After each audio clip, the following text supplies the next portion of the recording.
M'hemmx skużi għall-abbużi. Din hija t-tema magħżula għal din is-sena bħala parti mill-kampanja ta' attivitajiet ta' 16 il-jum li fihom se jkompli jitqajjem għarfien dwar il-vjolenza domestika. Dan hekk kif Malta terġa' tingħaqad man-Nazzjonijiet Magħquda fi sforz internazzjonali biex tiġi indirizzata din il-pjaga soċjali li tippersisti f'diversi modi u forom.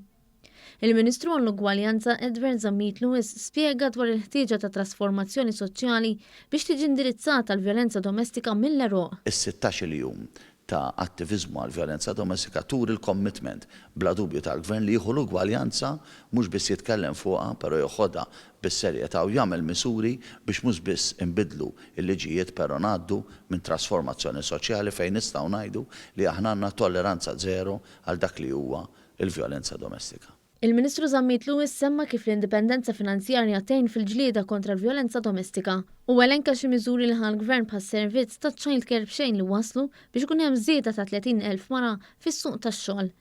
Il-Kummissarju għall-Vjolenza bbażi tal-ġeneru u l-vjolenza domestika, Simon Azzopardi, saħqet li hemm diversi forum ta' vjolenza domestika fosthom dik psikoloġika, verbali, fuq l-anzjani, bejn l-aħwa jew lejn il-ġenituri. Il-vjolenza domestika timbet minn nuqqas ta' ugwaljanza bejn is-sessi u anki kif inrabbu aħna l-bniet u s-subien tagħna ħafna drabi jirrifletti kif daw se jikbru u ħajkunu irġiel u nisa fil-households tagħhom.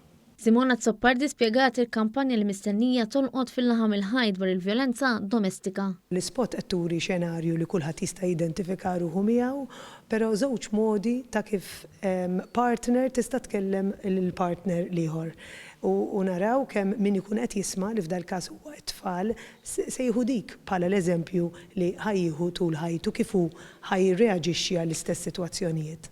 Intant bħalissa qed isir taħriġ għal persuni li jaħdmu jew huma viċin vittmi ta' vjolenza domestika biex ikunu jistgħu jgħinu bl-aħjar mod lil vittmi li jkunu tassew vulnerabbli.